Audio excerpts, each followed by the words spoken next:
It has been 78 years since the Philippines gained independence. On that fateful day in 1946, the nation, once shackled by foreign rule, stood tall and free. Since then, the Philippines transformed as time flowed like the rivers waving through the islands. A lot of things have changed. The once war-torn landscape healed, its scars fading as cities rose from the rubble. As the sun set on another year of freedom, the nation paused, reflecting on how far they had come.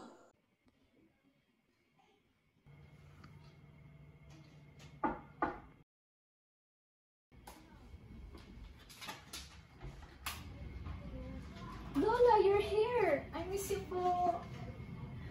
I miss you too, Apo!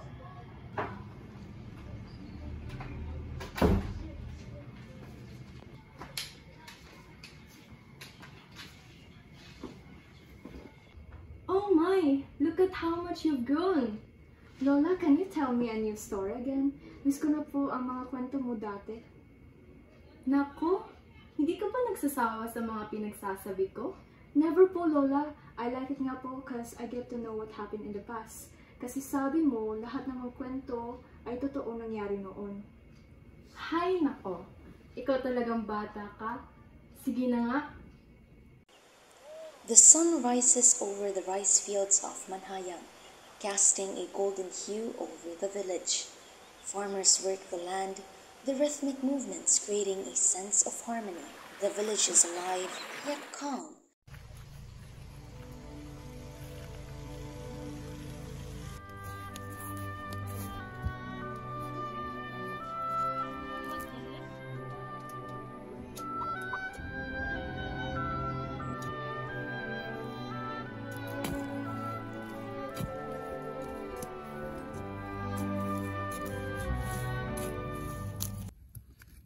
Tandaan mo anak, lahat ng tanim na ipinunla mo sa araw na ito ay aanihin mo balang araw.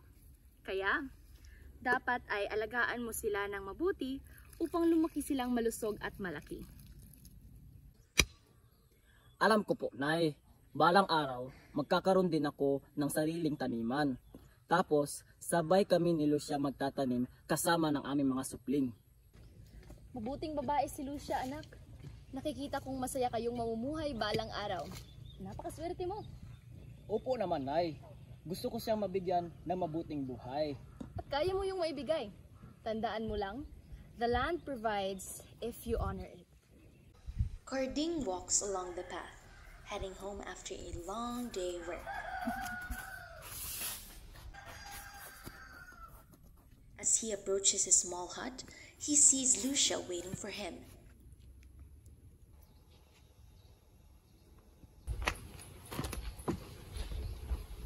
Carding, may nabalitaan ako ngayong araw. Mga chismis tungkol sa isang digmaan. Tingin mo, aabot kaya yun dito? Hindi ko alam, Lucia. Pero anong mangyari? Sabay natin itong haharapin. Nandito ang ating tahanan. Hindi ko ito hahayaang mawala ito sa atin. Hanggat nandito ka sa tabi ko, hindi ako matatakot. In this village, they lived their lives as they always had, unaware that their world would soon be shattered. For in the distance, the winds of war were beginning to stir, and nothing would ever be the same again. The sun rises once more over Manhayang, but there is an unsettling stillness in the air.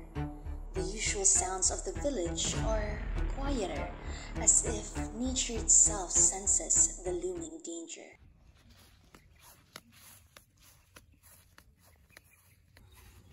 Carding, narinig mo namang malita. Ang mga Hapon, nakadaong na sila sa baybayin. Papasok na sila sa ating kalupaan. Hindi magtatagal at aabutin nila tayo. Narinig ko nga, sabi ni Tay ay mananatili lang dapat tayo dito sa ating bayan at protektahan ang ating pamilya. Ngunit, anong laban natin sa mga sundalo? Narinig ko na sila'y malupit. Pinapatay man kung sinong haharang sa kanila. Kailangan nating tumakas sa bundok kung saan hindi nila tayo matatagpuan. Hindi ko hahayaan na kunin nila ang lahat sa atin. Kung lalaban tayo, lalaban tayo. Ipapakita natin sa kanila na ang Manhayang ay hindi basta-basta masusupil. As the Japanese forces landed on the shores of Manhayang, they unleashed a brutal onslaught upon the unsuspecting village. Soldiers stormed through, setting homes ablaze and forcing families to flee in terror. The once serene streets were transformed into scenes of devastation as the invaders imposed harsh control over the frightened populace. The villagers, though initially paralyzed by fear, quickly united in their resolve to resist. They fortified their defenses and engaged in desperate, courageous skirmish, determined to protect their land and preserve their way of life against the relentless tide of destruction.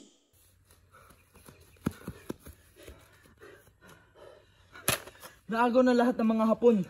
Kaunti na lang natira sa atin. Kailangan natin magparami at mag-reorganiza.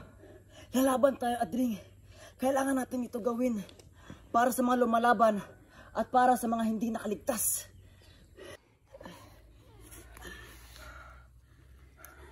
Hindi ito magiging madali. Pero nandito pa rin tayo. Nakaligtas tayo sa mas malala. Tama. Para sa mga lumalaban at para sa bayan!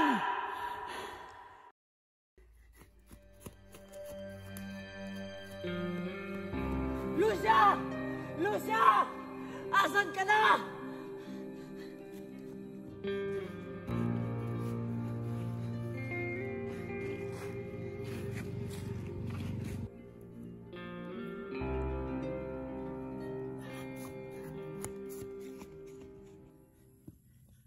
Lucia!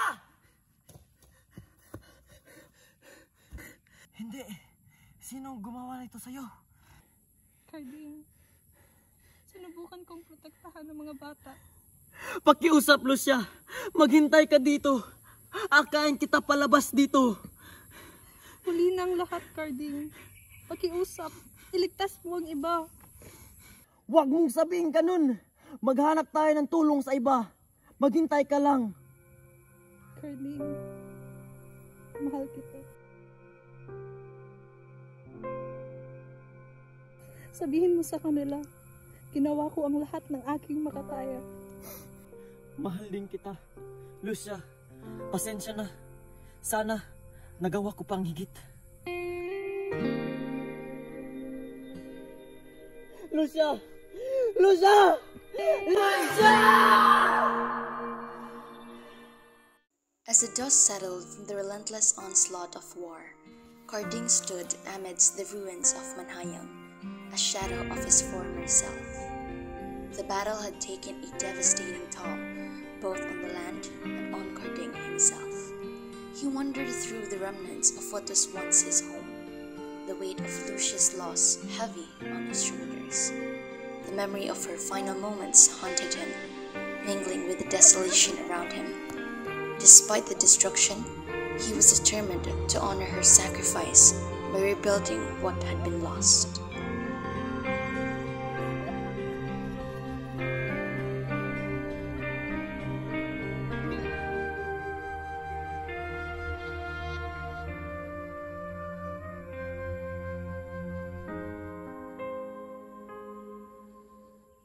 Wow! Namatay si Lucia!